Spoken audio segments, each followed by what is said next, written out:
ಶ್ರೀನಿವಾಸಪುರ ಸಾಮಾನ್ಯ ಸಭೆಯಲ್ಲಿ ಮಾತನಾಡಿದ ಪುರಸಭೆ ಅಧ್ಯಕ್ಷ ಭಾಸ್ಕರ್ 2021ರಿಂದ 24ರವರೆಗೂ ಜಮಾ ಮತ್ತು ಖರ್ಚುಗಳ ಬಿಲ್ಗಳ ವಿಷಯಗಳಲ್ಲಿ ಅನೇಕ ಹಗರಣಗಳು ನಡೆದಿದೆ. ಅಧಿಕಾರಿ ಅವಧಿಯಲ್ಲಿ ಹೆಚ್ಚಿಗೆ ನಡೆದಿದೆ ಎಂಬ ಆರೋಪವಿದ್ದು ತನಿಖೆ ನಡೆಸಲು ನಿರ್ಧರಿಸಿದ್ದೇವೆ.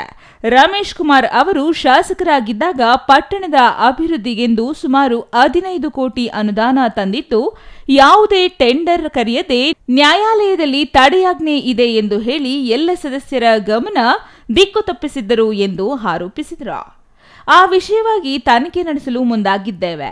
ವಿಶೇಷವಾಗಿ ಸಾರ್ವಜನಿಕರು ಈ ಸ್ವತ್ತುಗಳಿಗೆ ಅರ್ಜಿ ಹಾಕಿದ ಸಂದರ್ಭದಲ್ಲಿ ಅಧಿಕಾರಿಗಳು ಸ್ಥಳಕ್ಕೆ ಭೇಟಿ ನೀಡಿ ವ್ಯವಸ್ಥಿತವಾದ ರಸ್ತೆ ಇದೆಯಾ ಎಂಬ ಕುರಿತು ಸ್ಪಷ್ಟವಾಗಿ ಮಾಹಿತಿ ಪಡೆದು ಈ ಸ್ವತ್ತು ನೀಡಬೇಕು.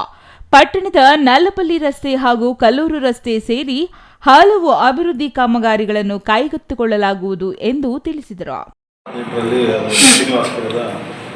₹15 ಕೋಟಿ ಲಾಸ್ಟ್ ಟೈಮು ರಮೇಶ್ ಕುಮಾರ್ ಅವರು ಸ್ಪೀಕರ್ ಆಗಿದ್ದಾಗ ಅವರೇ ಬಂದು ಅನುಮೋದನೆ ಮಾಡಿ ಕ್ರಿಯಾಯೋಜನೆಯನ್ನು ಮಾಡಲಾಗಿದೆ. ಚೀಫ್ ಆಫೀಸರ್ ಆ ಕಾಲದಲ್ಲಿ ಅದು ಯಾಕೆ ಡಿಲೇ ಮಾಡಿದ್ರು ಏನು ಅನ್ನೋದು ಇದುವರೆಗೂ ಗೊತ್ತಿಲ್ಲ. ನಮಗೆ ಕೋರ್ಟ್ ಆರ್ಡರ್ಸ್ ಇದೆ, ಅದನ್ನು ಟೆಂಡರ್ ಕರೆಯೋಕ್ಕೆ ಬರೋಲ್ಲ ಅಂತ ಹೇಳಿದ್ರು. ಬಟ್ ನಾನು ಆದಮೇಲೆ ಅಧ್ಯಕ್ಷರಾದ್ಮೇಲೆ ಆ ಡೀಟೇಲ್ಸ್ ಎಲ್ಲ ತೊಗೊಂಡು ನೋಡಿದಾಗ ಕೋರ್ಟಲ್ಲಿ ಎಲ್ಲೂ ಸ್ಟೇ ಇರಲಿಲ್ಲ. ಯಾಕೆ ವಿಳಂಬ ಆಗಿದೆ ಅದ್ರ ಬಗ್ಗೆ ಅವರೇ ಅದ್ರ ಬಗ್ಗೆ ಮಾಹಿತಿ ನೀಡಬೇಕು, ಅದರ ಬಗ್ಗೆ ಒಂದು ತನಿಖೆ ಆಗಬೇಕು.